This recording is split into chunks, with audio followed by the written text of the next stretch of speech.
Here's something you probably don't hear from other folks about the job search and about advancing your career. When you're looking for a new job, you have to have what they call grit. Grit is like self-reliance, inner determination, inner strength. Because when you're looking for a job, especially during a pandemic, it is not easy. You need to go into it knowing that you're going to be treated rudely, shabbily. People are going to be inconsiderate, inhumane. They're going to be downright jerks. I'm trying to keep the language clean on here. I know this is not inspiring you to go and look for a job, but I want you to know when you're looking, when you're going out there, to know this is not going to be easy. This is not going to be like it was a year ago, 2 years ago, 3 years ago, 5 years ago. You may have said, hey, 2-3 years ago it was still hard. Now magnified by a multiple of like a gazillion. 60 million plus Americans filed for unemployment since the pandemic started in about mid-March, where it really took off. Millions more have collected unemployment or off the rolls that aren't even counted anymore. Millions more are underemployed, forced into the gig economy. Millions have just given up, particularly people 55 and older, can't find another job, just say, forget it. I read that over 800,000 women left the workforce because they had young children at home and they couldn't manage working and taking care of the kids and helping them with their online Zoom classes. And it does seem more women are doing that compared to the men. So this is not easy. This is a really difficult time. And the reason I'm saying is you need to go in there knowing this. It's like if you suit up to play football, you know you're going to get knocked around. You know there's a good chance you could get really hurt. You know if you spend a career doing it, you could have brain damage. But you still play football because you love it. You make a lot of money doing it. And you kind of understand the risks and you accept the risks and you move forward. Same thing. When you're looking for a job, you have to understand going forward right now, it's going to be rough. It's going to be dehumanizing. You're going to have to fill out these long, glitchy applications that ask all this personal information. Then you're going to wonder, are they going to just sell off my information to somebody? Is that what they're really doing? Then once you finish it, oh, wait, it crashed. Now you have to start all over again. And again.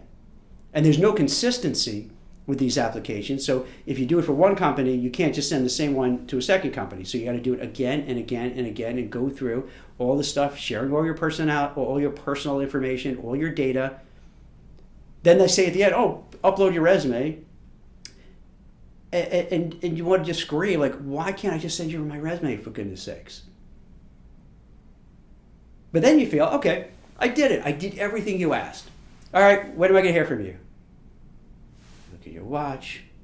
Then you're looking at the calendar. Days, weeks, months go by. You're like, son of a bitch, really? You can't even, in today's day and age, with all this technology, you can't just send a form email at least saying, thank you, I received the email. You can't say, hey, thank you, but you really don't have the right experience because of X, Y, and Z. You can't have a person just call. And the last part you think, haha, person call. See, that's where we are now, where we're so used to not having any personal interaction. You go on an interview, and you're really excited, this is great. Then you find out it's canceled at the last minute. They schedule it again, cancel it again. Do it again. Oh, this one they're there, but their phone, their is not really working, so you're here. So tell me about yourself. And you're like, you got what? You're a Fortune 500 company. You couldn't check out the phone before you called me?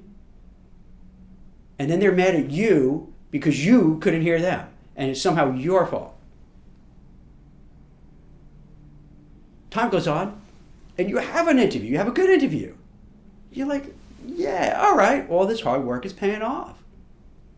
Then you get a second interview, does well too. Then you schedule for third interview and nothing happens. You don't hear back. You email them, hey, what's up? Text them, maybe leave a voicemail, nothing. Ghosted. No word why they didn't talk, why they didn't follow up, no word why it didn't happen. That's it. Think how bizarre that is. You're not talking about mom and pop shops. You're talking about major corporations. There's not one person in that organization that could pick up a phone and say, hey, Jack, sorry, I know we didn't get back to you. I apologize. Here's why I couldn't get back to you. And give some valid reasons. And then say, we aren't going to move forward. But then give some real reasons. And then some constructive feedback. When I first started recruiting, back in the day when instead of emailing resumes, you'd go to a horse-drawn carriage, would have to go like the Pony Express and deliver it. No, it really wasn't that bad. It was more faxing, actually, which is wild because every Monday morning I'd come in really excited because we'd have ads in the New York Times job section. That was pre-Monster. And I'd wait for the resumes to come in through the fax. And every once in a while you come in and someone didn't put a tray under the fax, so they just fall all over the floor. And you have to pick them up and just put them in order and put it together. Come a far way. But even then, the hiring managers, the human resource people, they would provide feedback, constructive criticism. They'd say what you did well, what you didn't do well, what you should do for the next interview, how you should act with certain people, what you should say, what you shouldn't say. They give constant guidance. And it's gone. It's gone. This happened, and you can't blame it on COVID because this is started to happen several years before. And when I noticed a lot of technology being deployed in the space has started making people feel, oh, okay, we have technology. We don't have to have these conversations. And that's wrong. For certain things, you don't necessarily need to have human interaction. When you're dealing with human resources, if you notice I'm exaggerating the word human resources, the whole idea is to have humanity and talk and get to know people. Because when you hire them, you're not hiring a robot. You don't have to interview a robot. But a person, sure, you want to get to know them. They want to get to know you. And that's becoming a dying art. So when you go out there, you're going to have to do these glitchy long applications, don't hear back. Send resumes, don't hear back. Go on interviews, not hear back. You're going to contact recruiters. And I'm a big fan of recruiters, and in part because I've been one for most of my career and done really well at it, so of course I'm biased. You can reach out to recruiters, but what happens is that recruiters now particularly may not have a lot of job orders because the companies pay the fee for the recruiters. And think about it, if money is tight and they're in cost-cutting mode, they may not want to pay commissions, placement fees to the recruiters. So they probably have less jobs to work on.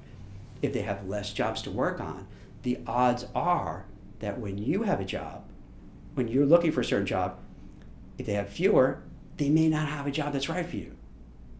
So then you feel that recruiter's just blowing me off.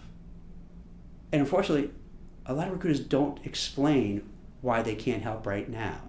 They don't explain, hey, it's not set up that I could take your resume and you and market you everywhere. It's more of I have to have a contract, a signed contract with a company that I'm going to recruit for a particular job, and that's what they want my services for. So you get that disconnect, and you're just thinking they're blowing me off. And then you speak to another couple of recruiters, same thing.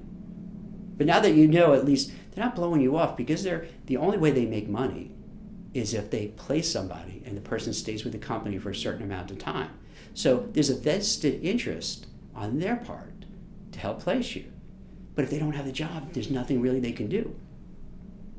So you don't hear back from recruiters. So now you're like, don't hear back from the company, don't hear back from the recruiters. Then you tap into your network. And if you haven't spent time cultivating a network, it's really uncomfortable and awkward. A lot of people won't get back to you. A lot of people go, sorry, I don't know anybody in your field. You're in tech, I don't know tech. I'm in whatever, different than tech. Sorry, hey, good luck though, yay. You can call people, get in touch with, we're not going to get back to you. You're going to hear from people who are going to make it like it's your fault you're in between jobs. And then you're like, I'm looking for you for help. Why are you making me feel bad? This is what happens. It's a really rough environment. Maybe you finally get an offer and they lowball you. And they lowball you because you know why. Because you're in between roles. You don't have the leverage to say, hey, I'll just stay where I am, or I'll get a counter offer from where I am. And they're taking advantage, but then you're in this awkward spot. Do I want to take so much less money? And I know that they know that I know that I'm taking advantage of, and that's really a rough way to start a new job. So do you swallow your pride and do it? Depends on your circumstances. Probably a lot of people would have to in this environment. If you're looking for a long period of time without any success, you might have to take kind of a bridge job, some temporary job, consulting, temporary, a gig type of thing, just to have some money coming in, especially if unemployment runs out.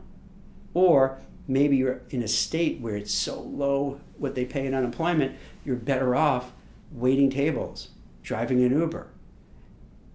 And if you're a high-end white-collar worker, do you want to do that? Probably not, and that sucks. It's going to hurt your ego. It's going to hurt your pride. You're going to be embarrassed. But these are the things you need to be prepared. Because what I found out, speaking to people, and I speak to a lot of people, and when I say speak, not just sending a text, actually like we're doing now, except you would be talking back, not just listening. Having conversations with people all the time. And a thread I've noticed throughout is that job seekers, people who are on the job hunt, they feel when these things are happening, it's just happening to them. They feel they're really like the only one going through it. And I understand why. Because when you lose your job, there's this feeling of losing your self-identity. We wrap ourselves up in our careers. If you see somebody at a gathering, at a party, a social event, they say, hey, what do you do? You generally don't say, oh, I'm a dad, I'm a husband, I have 2 dogs and cats. No, you usually say what you do for a living. Oh, I'm an executive recruiter, I'm a CEO of a search firm, just launched this new startup, and I write for Forbes. You have to, but you say that, casually, then most people say it in a bragging kind of way, because this is who I am. I'm not the dad, I'm not the father, I'm not the husband, all that kind of stuff. I'm the managing director of Morgan Stanley. That's who you portray yourself. So when you lose your job, it's like you lose your identity. And even though there's so many people out of work, you still feel like, why me? What did I do wrong? Who did I tick off? Who's gunning for me? You start feeling, hey, is the world just against me? It's easy to really go down a rabbit hole of despair, to feel ashamed, embarrassed, awkward, uncomfortable. And what happens, you pull back.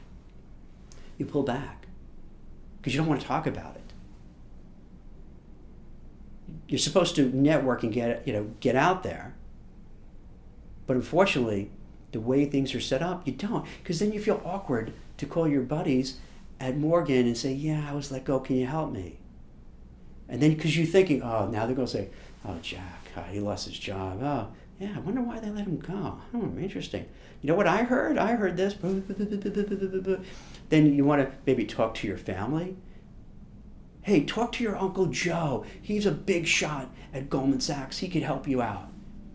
Then you got to listen to Uncle Joe, who hasn't really, they were wrong. He's not a big shot at Goldman Sachs. He worked at Goldman 30 years ago. He doesn't know anybody there. But now he's going to tell you everything you did wrong with your choices, everything you did wrong with your career, what he would have done, what you should do, and you're like, thanks, okay, thanks, yep. Maybe speak to your friends, and you'll find out sometimes you have friends who are there for you. Other friends sometimes take delight in your misery. They're kind of happy. Like, hey, you know what? This guy was always doing well. He was always kind of bragged. He's always showing off his new car, his new house. And they secretly kind of maybe feel good that you lost your job. Now he knows what it's like. And you kind of know that they're thinking that.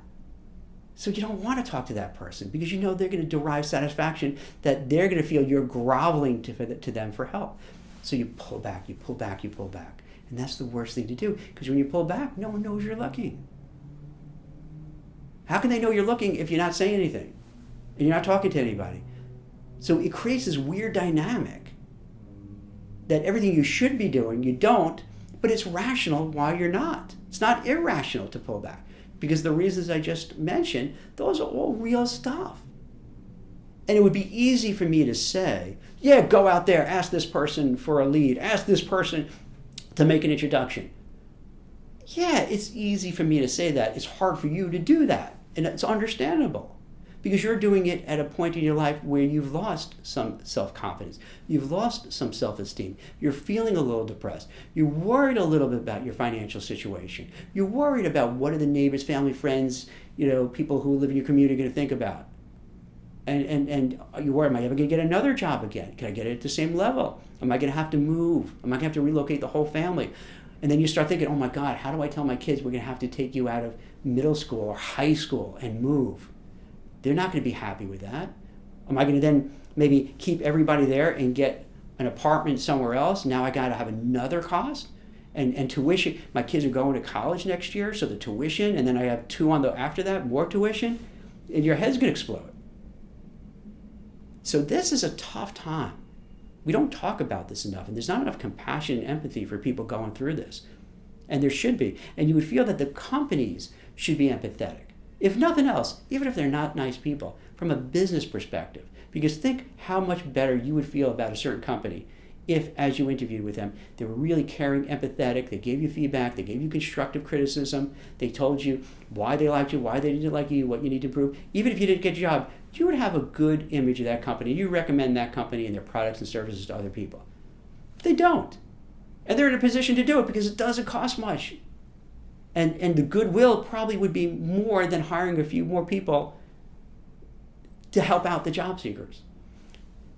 So we go back to the beginning of this conversation, knowing you're going to enter something that's going to be really tough. It's like, as I mentioned, suiting up to play football, going to the Mad Max Thunderdome. Maybe that's a little dramatic, right? Maybe too dramatic. Stick with the football one. So, or you go into one of those MMA fights. You're going to this MMA fight, and you know you're going to get pummeled because you're not 6'8", chiseled, swole with muscles. You're just like a regular person, and you're like, oh my God, I'm going to get killed, but I got to do this. All right, MMA is probably a little too much, but you're going to go out there and you will confront adversity. You're going to get treated poorly. No one's going to seem to care.